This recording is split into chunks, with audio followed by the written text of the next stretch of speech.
Trading के लिए resorts में एमएलएज के ना जाने से दुखी हैं। अक्सर रिजल्ट्स के आते ही हॉर्स ट्रेडिंग की जो पार्टी कम सीट के साथ है वो अपने एमएलएज को लेकर बाड़ेबंदी करने लगती है।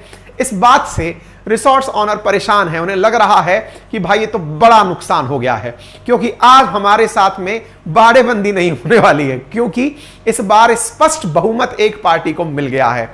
इसी प्रकार से ईवीएम को लेकर के मीम बना है, आपने कुछ भी नहीं किया। मतलब ईवीएम को लेकर सवाल उठ रहा है, क्योंकि ईवीएम हारने वाला व्यक्ति ईवीएम पर ठीकरा फोड़ता है कि ईवीएम खराब थी। इस बार ईवीएम सुर्खी में ही नहीं आई है।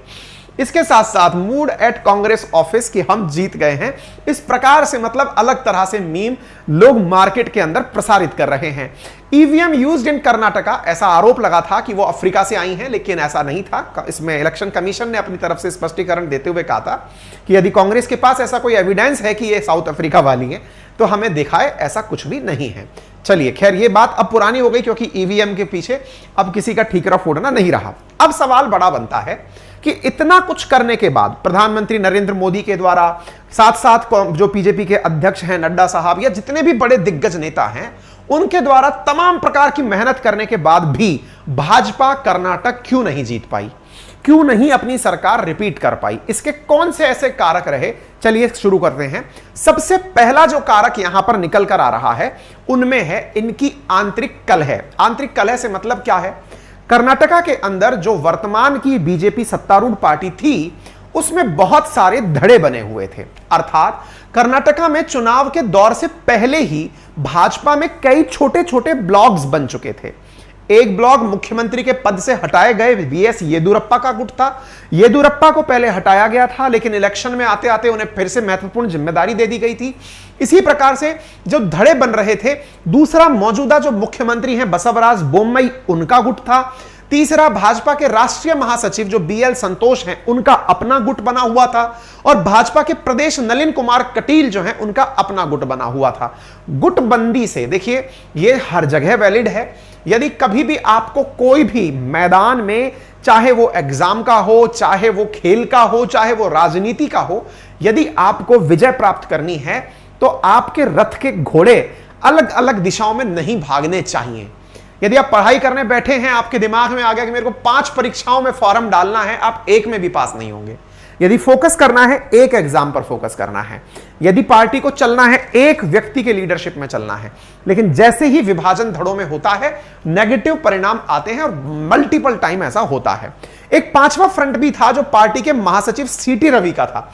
ये सभी फ्रंट भाजपा के कार्यकर्ताओं को अपने अपने लेवल पर लेकर घूम रहे थे और ऐसी स्थिति में पहला जो गुटबंदी है वो इनके खिलाफ पड़ी। नंबर दूसरा, साथियों 2021 में बीएस येदुरप्पा ने जब रिजाइन किया था, उस समय उन्होंने एक बात बोल दी थी और उन्होंने कहा था कि लोगों का हम पर से विश्वास खत्म हो गया है।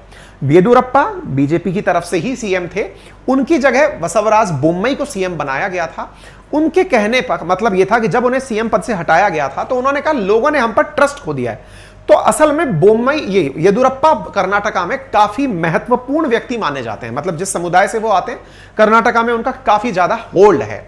उन्होंने जब खुद से ही लोगों के सामने ये कह दिया कि लोग हम पर विश्वास नहीं करते, तो ये वही वाली बात हो गई कि टीम को कैप्टन ही ये कह दे कि तुम लोग मुझ पर ट्रस्ट नहीं करते हो, तो उन्हें भी लगने लगता है कि यार हाँ यार, हमारा ट्रस्ट गायब हो गया है। ये दाव इनका विपरीत पड़ा। तीसरा जो दाव था वो था टिकट बंटवारे को लेकर। हाल ही में इस चुनाव के अंदर बहुत सारे लोगों के टिकट काटकर नए लोगों को दिए गए थे। टिकट बंटवारे में जो गड़बड़ी हुई उसमें कई दिग्गज नेताओं के टिकट काट दिए। वो टिकट जिनके कटे, वो बीजेपी लीडर्स जिनको टिकट नहीं मिला वो बागी हो गए और वो जाकर के उस जगह चुनाव लड़ लिए जहां पर बीजेपी को अपना नया उम्मीदवार खड़ा करना था। वो जो बागी हुए नेता थे, उन नेताओं ने बीजेपी के जो नए नेता थे उन्हें बहुत बड़ी टक्कर दी। उसका नतीजा यह हुआ कि दोनों ही जो बीजेपी के वोटर्स थे वो बट गए, बागी के बीच में और बीजेपी के नए टिकट दिए वाले व्यक्ति के बीच में। इसका सीधा फायदा कांग्रेस को हुआ।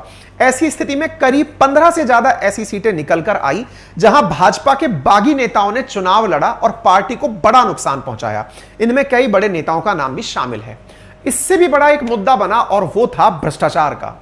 भ्रष्टाचार में लोकायुक्त पुलिस ने बीजेपी के एमएलए मदल विरूपक्षहप्पा को करप्शन केस में गिरफ्तार किया था, जिसके चलते कांग्रेस ने बीजेपी सरकार पर आरोप लगाया कि यह 40% कमीशन पर काम करने वाली सरकार है।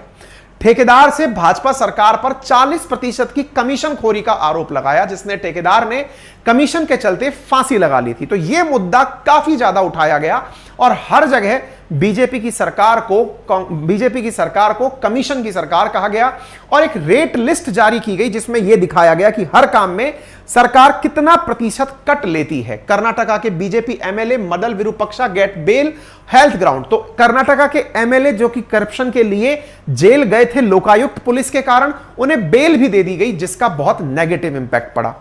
इसके साथ साथ एक और नई चीज निकल के आई। हालांकि इस मुद्दे को हम उन दिनों कवर करना थोड़ा सा स्किप कर गए थे, शायद किसी कारणवश से।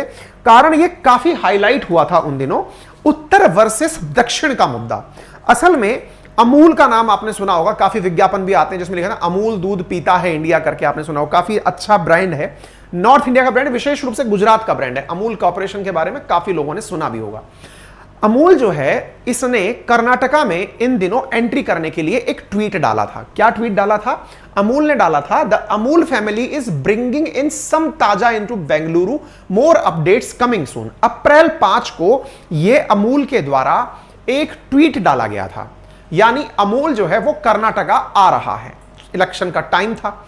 जिस तरह से राजस्थान के अंदर अपनी डेयरी चलती है सरस के नाम से, सरस कोऑपरेटिव जो है वो राजस्थान की अपनी डेयरी है, ऐसे ही गुजरातियों की अमूल चलती है, जैसे यूपी वालों की आनंद चलती है। इस प्रकार से अपनी अपनी जगह की, राज्य की अपनी डेयरियां हैं।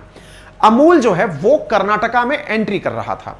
कर्नाटका में कन्नड़ और दक्षिण भारत का मुद्दा हावी करने के लिए कर्नाटका का अपना एक लोकल ब्रांड है जिसका नाम है नंदिनी।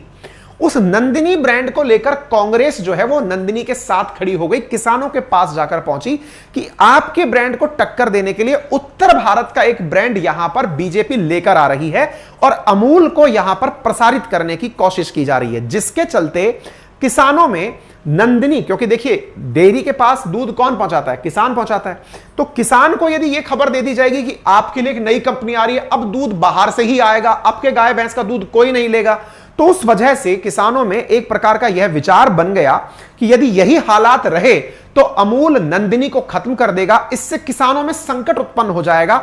यही कारण है कि ट्विटर पर ट्रेंड हुआ गो बैक अमूल और हैशटैग सेव नंदिनी। जब इस तरह के हैशटैग ट्रेंड होने शुरू हुए तो दक्षिण भारत और उत्तर भारत की लड़ाई यहां पर जोर पकड़ने लगी। इस कारण से लोगों ने, मतलब विशेष रूप से कांग्रेस ने नंदिनी का सपोर्ट किया और इस कारण से उत्तर बनाम दक्षिण की लड़ाई कर्नाटक में चल गई। इस कारण से भी कहा जा रहा है कि बीजेपी को बड़ा नुकसान हुआ। और इस पूरे नुकसान के बाद में एक और बड़ा मुद्दा निकल कर आया, वो था आरक्षण का। आरक्षण के विषय पर हुआ यह था कि भाजपा सरकार ने मुस्लिमों को दिया जाने वाला 4% का आरक्षण खत्म कर दिया था। 4% आरक्षण खत्म करके उसे लिंगायत और अन्य वर्गों में दे दिया गया था।